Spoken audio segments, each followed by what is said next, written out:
Hello hi అండి. Welcome back to our channel Devi's diary. ఈరోజు మన డైరీలో రెసిపీ ఏంటంటే వినాయక చవితి రోజున మనం వినాయకుడికి నైవేద్యంగా సమర్పించే అలాగే వినాయకుడికి ఎంతో ప్రీతికరమైన కుడుముల్ని ఎలా తయారు చేసుకోవాలో చూపించబోతున్నాను. సో ఫస్ట్ టైం కనుక మన ఛానల్ చూస్తున్నట్లయితే వీడియోస్ని లైక్ చేయండి, అలాగే మీ ఫ్రెండ్స్కి రిలేటివ్స్కి షేర్ చేయండి అండ్ మన ఛానల్ని సబ్స్క్రైబ్ చేసుకోండి. ఇప్పుడైతే ప్రాసెస్ చూద్దాము. ఈ కుడుముల్ని నేను బెల్లంతో తయారు చేస్తున్నానండి.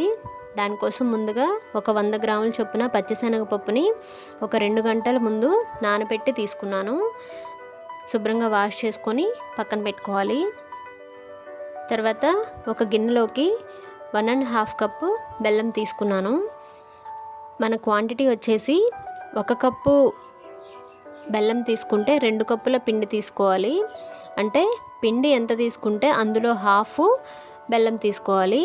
ఇప్పుడు ఇందులో 1 గ్లాసు వాటర్ పోసి బెల్లం కరిగి జస్ట్ ఒక రోలింగ్ బాయిల్ వస్తే చాలు. ఇదేమీ పాకం రానవసరం లేదు.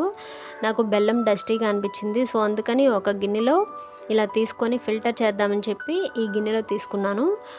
లేదు బెల్లం బాగానే ఉంది అని అనుకుంటే మీరు డైరెక్ట్గా యాడ్ చేసుకోవచ్చు. బెల్లం కంప్లీట్గా కరిగిపోయింది. ఆ గిన్నెని పక్కన పెట్టుకొని స్టవ్ మీద వేరే ప్యాన్ పెట్టుకొని అందులో బెల్లం సిరప్ని ఈ విధంగా ఫిల్టర్ చేసుకోవాలి. చేసుకున్న తర్వాత ఇందులోకి 1/2 టేబుల్ స్పూన్ సాల్ట్ యాడ్ చేసుకోండి. ఏ స్వీట్లో అయినా కూడా సాల్ట్ వేస్తేనే టేస్ట్ బాగుంటుందండి. తర్వాత 1 టేబుల్ స్పూన్ నెయ్యిని యాడ్ చేసుకోండి. నెయ్యి వేసుకున్న తర్వాత ఇలాచీ పౌడర్ వేసుకోండి. వేసుకున్న తర్వాత ఇందులో మనం ఆల్రెడీ పచ్చిశనగపప్పు నానబెట్టి పెట్టాం కదా, అది వాటర్ అంతా తీసేసి పప్పును మాత్రం వేసుకోండి. ఇందులో వేసుకొని ఒకసారి అంతా మిక్స్ చేసుకొని మూత పెట్టేసుకోండి. మూత పెట్టి ఇది జస్ట్ ఒక రోలింగ్ బాయిల్ వస్తే చాలు. ఈ విధంగా మరుగుతున్నప్పుడు ఇందులో మనం పిండిని యాడ్ చేసుకోవాలి, బియ్యం పిండిని. ఇది వచ్చేసి నేను పొడి బియ్యం పిండి అండి. పొడి బియ్యం పిండితో చేసుకోవచ్చు, అలాగే తడి బియ్యం పిండితోనూ చేసుకోవచ్చు. నేను ఇక్కడ బెల్లం 1.5 కప్ తీసుకున్నాను కదా, సో బియ్యం పిండి వచ్చేసి 3 కప్స్ బియ్యం పిండిని తీసుకున్నాను, పొడి బియ్యం పిండిని. ఈ పిండిని కొంచెం కొంచెంగా యాడ్ చేసుకుంటూ ఈ విధంగా తిప్పుకుంటూ మిక్స్ చేసుకోవాలి.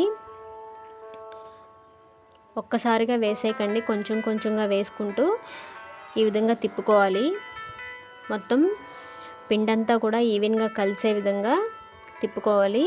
స్టవ్ను మాత్రం లో ఫ్లేమ్లో పెట్టుకోండి.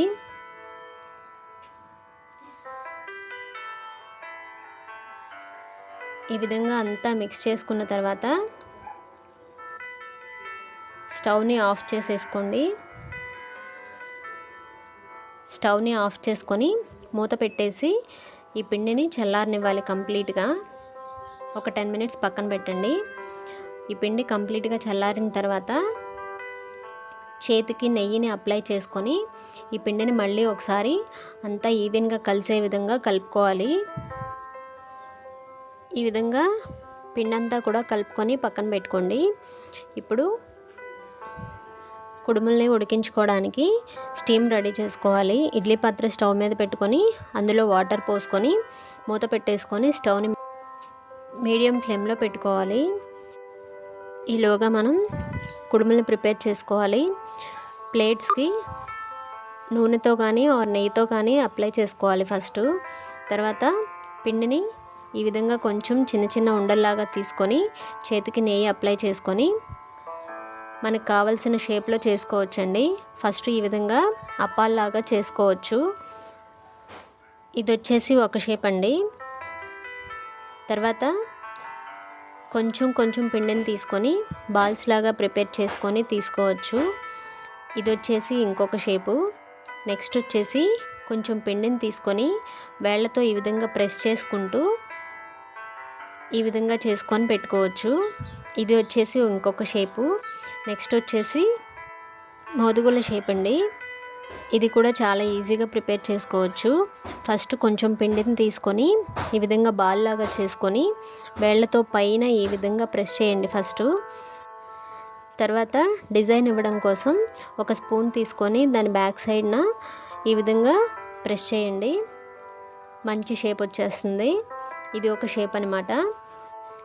ఈ విధంగా అన్నీ రెడీ చేసుకొని పెట్టుకున్న తర్వాత ఫస్ట్ అప్పాల్లాగా చేసుకున్న వాటిని ఫస్ట్ ప్లేట్లలో అమర్చుకోండి. నెక్స్ట్ వచ్చేసి మిగతా షేప్స్ అన్నీ కూడా పై ప్లేట్లో ఉండే విధంగా చూసుకోండి. ఈ విధంగా స్టాండ్కి అన్నీ అమర్చుకున్న తర్వాత ఇడ్లీ పాత్రలో పెట్టేయడమే. పెట్టేసి కూడా స్టవ్ని మీడియం ఫ్లేమ్లో ఉంచుకోండి. ఇది వచ్చేసి కుక్ అవ్వడానికి 20 to 30 minutes టైం పడుతుందండి.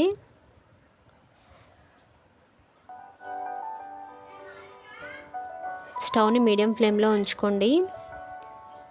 20 minutes తర్వాత చూస్తే చూడండి చక్కగా ఉడికిపోయాయి మన బెల్లం కుడుములు.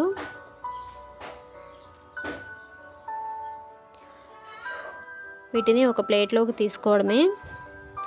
ఈ విధంగా చేసుకొని వినాయక చవితి రోజున వినాయకుడికి నైవేద్యంగా సమర్పించుకోవచ్చు.